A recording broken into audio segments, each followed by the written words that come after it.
శ్రీ మహాగణాధిపతయే నమః, శ్రీమాత్రే నమః. మాచిరాజు భక్తి ప్రేక్షకులందరికీ నమస్కారం. ఈనాటి దినఫలం కార్యక్రమంలో ముందుగా నేటి పంచాంగ వివరాలు పరిశీలిద్దాం.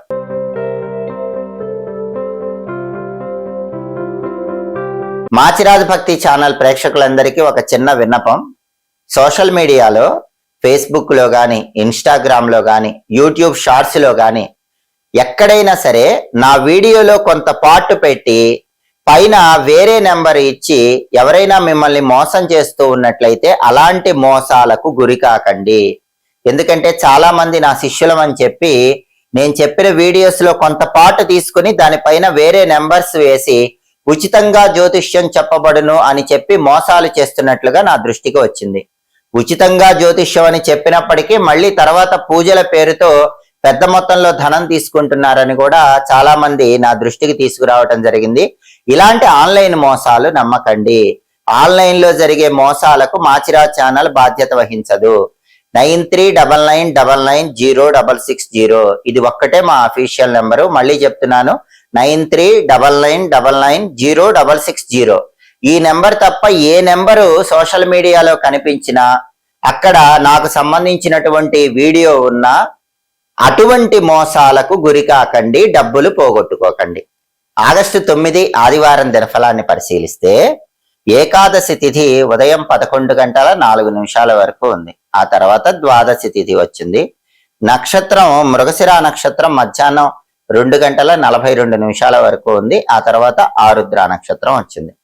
ఆదివారం మృగశిర నక్షత్రంతో కలిసి వస్తే సౌమ్య యోగం ఉంటుంది. ఈ సౌమ్య యోగం సర్వ సౌఖ్యాలను కలిగింపజేస్తుంది. అంటే 12 రాశుల వాళ్ళు ముఖ్యమైన పని మీద బయటికి వెళ్ళినా, ముఖ్యమైన ప్రయాణాలు చేసినా మధ్యాహ్నం 2:42 లోపు సౌమ్య యోగం వల్ల పనులన్నీ విజయవంతం అవుతాయి. ప్రయాణాల్లో లాభం చేకూరుతుంది. మధ్యాహ్నం 2:42 తర్వాత ఆరుద్ర నక్షత్రం వచ్చింది. ఆదివారం ఆరుద్ర నక్షత్రంతో కలిసి వస్తే ద్వాంక్ష యోగం ఉంటుంది. ఈ ద్వాంక్ష యోగం కార్యహానిని కలిగింపజేస్తుంది. కాబట్టి ఎవరైనా చాలా ముఖ్యమైన ప్రయాణాలు, చాలా ముఖ్యమైన పనులు ఉంటే మధ్యాహ్నం 2:42 లోపు చేసుకోండి. ఒకవేళ తప్పనిసరి మధ్యాహ్నం 2:42 తర్వాత పని మీద వెళ్ళినా, ప్రయాణాలు చేసినా ద్వాంక్ష యోగం వల్ల ఇబ్బంది రాకుండా ఉండాలంటే తమలపాకు పరిహారం చేసుకుని వెళ్ళండి. ఒక తమలపాకు 4 మడతలు మడిచి దాన్ని నోట్లో వేసుకొని నవ్వులుతూ వెళ్ళండి. లేదా ఏదైనా తమలపాకు 4 మడతలు మడిచి దగ్గర పెట్టుకొని వెళ్ళండి. మీరు తిరిగి వచ్చాక తమలపాకు చెట్టు మొదట్లో వేయండి. తమలపాకు పరిహారం చేసుకుని వెళితే ద్వాంక్ష యోగం అన్న ఇబ్బందులు ఉండవు. ప్రయాణాలు విజయవంతం అవుతే కార్యసిద్ధి ఏర్పడుతుంది. అలాగే రాశి చక్రం చాట్లో గ్రహాల స్టేటస్ తీసుకుంటే ఆదివారానికి అధిపతి అయినటువంటి సూర్యుడు కర్కాటకంలో, చంద్రుడి ఇంట్లో మిత్రక్షేత్రంలో ఉన్నాడు. కాబట్టి ప్రమోషన్ల కోసం పై అధికారుల ఇళ్లకు వెళ్లి వాళ్ళతో కీలకమైన చర్చలు చేయడానికి బలం ఉంది. అలాగే మృగశిర నక్షత్రానికి అధిపతి అయిన కుజుడు మిథున రాశిలో, బుధుడింట్లో, శత్రువింట్లో ఉన్నాడు. కాబట్టి సోదరులతో మాట్లాడేటప్పుడు జాగ్రత్తగా మాట్లాడాలి, లేకపోతే వాళ్ళతో విభేదాలు కలిగే అవకాశం ఉంది. అదేవిధంగా ఆరుద్ర నక్షత్రానికి అధిపతి అయిన రాహు కుంభంలో ఉన్నాడు. కాబట్టి 12 రాశుల వాళ్ళకి విదేశీయాన ప్రయత్నాలు బాగా అనుకూలిస్తాయి. స్నేహితులతో కలిసి ముఖ్యమైన కార్యక్రమాలు ప్రారంభించిన ఆ కార్యక్రమాలను విజయవంతం చేసుకోవచ్చు. అదేవిధంగా నక్షత్ర బలాన్ని బట్టి కొన్ని ముఖ్యమైన పనులు చేసుకోవాలి. ప్రధానంగా మృగశిర నక్షత్రం మధ్యాహ్నం 2:42 వరకు ఉంది. ఈ మృగశిర నక్షత్రం ఉన్న సమయంలో అన్నప్రాసన, సీమంతము, నామకరణము ఇటువంటి కార్యక్రమాలన్నీ చేసుకోవచ్చు. అలాగే అక్షరాభ్యాసం చేసుకోవచ్చు. అదేవిధంగా గణిత విద్యలు నేర్చుకోవచ్చు. కంప్యూటర్, స్పోకెన్ ఇంగ్లీష్ లాంటి కోర్సులు నేర్చుకోవటానికి కూడా చాలా చక్కగా ఈ నక్షత్రం అనుకూలిస్తుంది. అలాగే విలువైన ఆభరణాలు ధరించటానికి కూడా ఈ మృగశిర నక్షత్రం అనేది చాలా చక్కగా అనుకూలిస్తుంది. అంతేకాకుండా విదేశీయాన ప్రయత్నాలకు కూడా మృగశిర నక్షత్రం అనుకూలిస్తుంది. కాబట్టి మధ్యాహ్నం 2:42 లోపు మృగశిర నక్షత్ర బలాన్ని బట్టి ఈ ముఖ్యమైన పనులన్నీ చేసుకోవచ్చు. మధ్యాహ్నం 2:42 తర్వాత ఆరుద్ర నక్షత్రం వచ్చింది. ఆరుద్ర బలాన్ని బట్టి కూడా కొన్ని పనులు చేసుకోవచ్చు. ఆరుద్ర బలాన్ని బట్టి శత్రువుల మీద విజయం సాధించడానికి చేసే అన్ని ప్రయత్నాలు అనుకూలిస్తాయి. అలాగే కోర్టు పరంగా ముఖ్యమైన వ్యక్తుల్ని కలుసుకొని చర్చలు చేయడానికి ఆరుద్ర మంచిది. దొంగతనం చేసిన వాళ్ళను గమనించటానికి ఆరుద్ర మంచిది. ఆపరేషన్ చేయటానికి, చేయించుకోవటానికి కూడా ఆరుద్ర మంచిది. రహస్యమైన పనులు, సీక్రెట్ పనులు చేయటానికి కూడా ఆరుద్ర మంచిది. అలాగే గొడవలు చర్చల ద్వారా పరిష్కరించుకోవటానికి కూడా ఆరుద్ర నక్షత్రం అనుకూలిస్తుంది. మధ్యాహ్నం 2:42 తర్వాత ఆరుద్ర నక్షత్ర బలాన్ని బట్టి ఈ ముఖ్యమైన పనులన్నీ చేసుకోవచ్చు. కాబట్టి నక్షత్ర బలాన్ని బట్టి ద్వాదశ రాశుల వాళ్ళు ఈ పనులు చేసుకోండి, సమస్త శుభ ఫలితాలు సిద్ధింపజేసుకోండి. అదే విధంగా ఈనాటి దినఫలం కార్యక్రమంలో ద్వాదశ రాశుల వాళ్ళ రాశి ఫలితాలు ఎలా ఉన్నాయో ఇప్పుడు మనం పరిశీలిద్దాం. ముందుగా మేషరాశి. మేషరాశి వాళ్ళకి ఈరోజు వ్యాపారంలో కొద్దిగా ఒడిదుడుకులు ఏర్పడే సూచనలు ఉన్నాయి. వ్యాపారం తగ్గుముఖం పట్టడానికి అవకాశాలు ఎక్కువగా ఉన్నాయి. అటువంటప్పుడు సమయస్ఫూర్తితో మేషరాశి వ్యాపారస్తులు వ్యాపారాన్ని ముందుకు తీసుకువెళ్లే ప్రయత్నం చేయాలి. అలాగే విద్యా రంగంలో కొన్ని ఒడిదుడుకులు ఉన్నప్పటికీ అంతిమంగా వాటిని అధిగమించగలుగుతారు. వివాహపరమైన సమస్యలు కూడా కొన్ని వెంటాడతాయి. వివాహ నిర్ణయం విషయంలో కూడా కొన్ని సమస్యలు వెంటాడినప్పటికీ అంతిమంగా సమయస్ఫూర్తితో సరైన నిర్ణయాలు తీసుకోగలుగుతారు. తదుపరి వృషభ రాశి. వృషభ రాశి వాళ్ళకి ఈరోజు ఉద్యోగ రంగంలో ఉన్న వాళ్ళకి ప్రమోషన్ల గురించిన శుభవార్త వినే అవకాశం ఎక్కువగా ఉంది. అలాగే సకల కార్య విజయము చేకూరుతుంది. ఈరోజు వృషభ రాశి వాళ్ళు ఏ పని ప్రారంభించినా ఆ పని దిగ్విజయంగా పూర్తి చేసుకోగలుగుతారు. తదుపరి మిథున రాశి.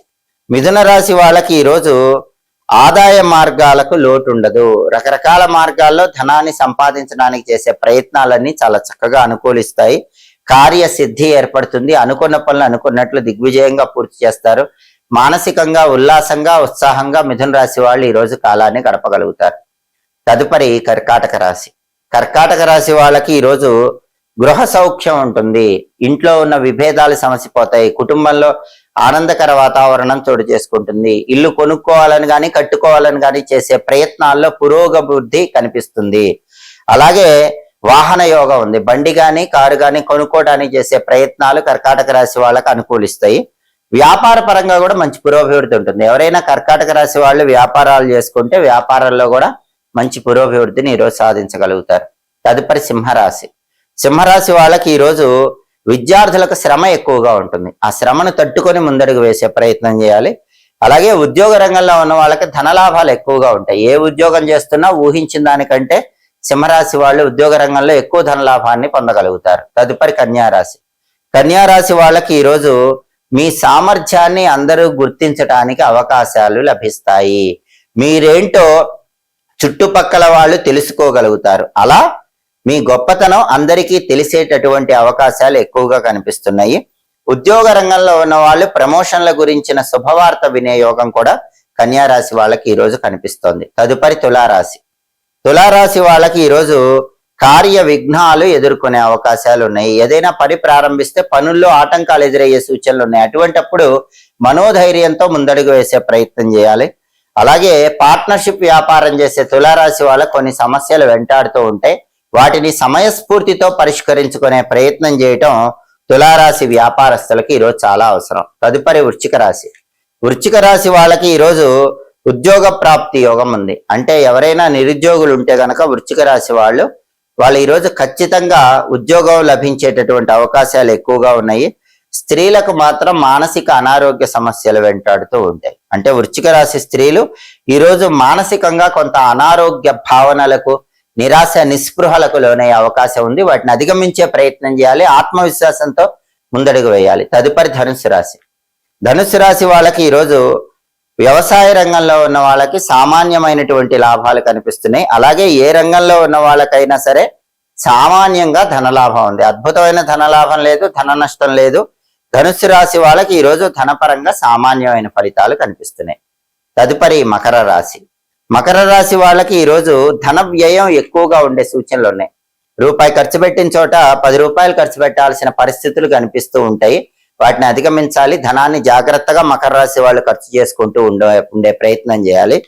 అలాగే శారీరకంగా మానసికంగా కొన్ని బాధలు వెంటాడినప్పటికీ మకర రాశి వాళ్ళు అంతిమంగా వాటిని అధిగమించగలుగుతారు. తదుపరి కుంభరాశి. కుంభరాశి వాళ్ళకి ఈరోజు మానసికంగా సంతోషకరమైనటువంటి పరిస్థితులు కనిపిస్తాయి. మనసు ఉల్లాసంగా ఉత్సాహంగా తూలిపోతూ ఉంటుంది. అలాగే కొన్ని చోట్ల ధనహాని మాత్రం కుంభరాశి వాళ్ళకి కనిపిస్తుంది. కాబట్టి ధనాన్ని ఖర్చు పెట్టేటప్పుడు కొంచెం జాగ్రత్తగా ఆలోచించి ధనాన్ని ఖర్చు చేయటం ఈరోజు కుంభరాశి వాళ్ళకి అవసరం. తదుపరి మీనరాశి. మీనరాశి వాళ్ళకి ఈరోజు మానసికంగా కొంత సంతోషకరమైనటువంటి పరిస్థితులు ఎదురవుతాయి. మనసు హాయిగా ఉంటుంది. ఆనందంగా కాలాన్ని గడుపుతూ ఉంటారు. అయితే మీనరాశి వాళ్ళు ధనాన్ని ఖర్చు చేసే విషయంలో మాత్రం కొంచెం ఆలోచించి జాగ్రత్తగా ధనాన్ని ఖర్చు చేయాలి. 12 రాసుల వాళ్ళు అనుకున్న పనులు అనుకున్నట్లు దిగ్విజయంగా పూర్తి కావాలంటే ప్రధానంగా ఈ రోజుకి ఒక ప్రత్యేకత ఉంది. అదే యోగిని ఏకాదశి. ఈ యోగిని ఏకాదశి సందర్భంగా ఓం నమో భగవతే విష్ణవే, ఓం నమో భగవతే వాసుదేవాయ, ఈ 2 మంత్రాలు కూడా 21 సార్లు లేదా 11 సార్లు చదువుకొని పని మీద బయటికి వెళితే వృత్తి ఉద్యోగ వ్యాపార రంగాల్లో అద్భుతమైన విజయాలు చేకూరతాయి. ఓం నమో భగవతే విష్ణవే, ఓం నమో భగవతే వాసుదేవాయ, ఈ 2 మంత్రాలు చదువుకొని వెళ్ళండి. వృత్తి ఉద్యోగ వ్యాపార రంగాల్లో అద్భుతమైనటువంటి ప్రయోజనాలు అందిపుచ్చుకోండి. అలాగే ఆదివారం కాబట్టి ఉదయం 6 నుంచి 7 మధ్యలో, మధ్యాహ్నం 1 నుంచి 2 మధ్యలో, రాత్రి 8 నుంచి 9 మధ్యలో రవిహోర ఉంటుంది. రవిహోర ఉన్న సమయంలో ఎవరైనా సరే రాజకీయ సంబంధంగా ముఖ్యమైన వ్యవహారాలు నిర్వహించుకోవచ్చు. అలాగే కొత్తగా ఉద్యోగం కోసం చేసే ప్రయత్నాలకు కానీ, కొత్తగా అప్లికేషన్లు రాయటానికి చేసే ప్రయత్నాలు కానీ, వీటన్నిటికీ రవిహోర అనుకూలిస్తుంది. సన్మానాలకు రవిహోర మంచిది. లాయర్లను వైద్యులను కలుసుకొని వాళ్ళతో కీలకమైన చర్చలు చేయడానికి కూడా రవిహోర అనుకూలిస్తుంది. అడ్వెంచరస్ పనులు, సాహసోపేతమైన పనులు చేయడానికి రవిహోర అనుకూలిస్తుంది. హోరాకాలం బట్టి ఈ పనులు చేసుకోండి, సమస్త శుభ ఫలితాలు సిద్ధింపజేసుకోండి. ఇవి ఈనాటి దినఫలం కార్యక్రమంలో ముఖ్యమైన అంశాలు. మళ్ళీ తదుపరి దినఫలం కార్యక్రమంలో తిరిగి కలుసుకుందాం. ప్రతిరోజు 12 రాశుల వాళ్ళు రాశి ఫలితాలు తెలుసుకోవాలనుకుంటున్నారా? నక్షత్ర బలాన్ని బట్టి ఏ పనులు చేస్తే అదృష్టం కలిసి వస్తుందో తెలుసుకోవాలనుకుంటున్నారా? యోగాన్ని బట్టి ప్రయాణం చెయ్యాలా చేయకూడదా? ఒకవేళ చేయవలసి వస్తే ఏ పరిహారం పాటించి ప్రయాణం చేస్తే అనుకూల ఫలితాలు వస్తాయో తెలుసుకోవాలనుకుంటున్నారా? హోరాకాలం బట్టి పాటించాల్సిన ముఖ్యమైన విధి విధానాల గురించి తెలుసుకోవాలనుకుంటున్నారా? అయితే మా మాచిరాజ్ భక్తి ఛానల్ తప్పకుండా చూడండి. మా వీడియోస్ మీకు నచ్చినట్లయితే మా ఛానల్ లైక్ చేయండి, కామెంట్ చేయండి. మా ఛానల్ వీడియోస్ 10 మంది మిత్రులకు షేర్ చేయండి. మా ఛానల్ సబ్స్క్రైబ్ చేసుకోండి. పక్కనున్న బెల్ సింబల్ ఒకటి మాత్రం మర్చిపోకండి. సర్వే జనాః సుఖినో భవంతు. స్వస్తి.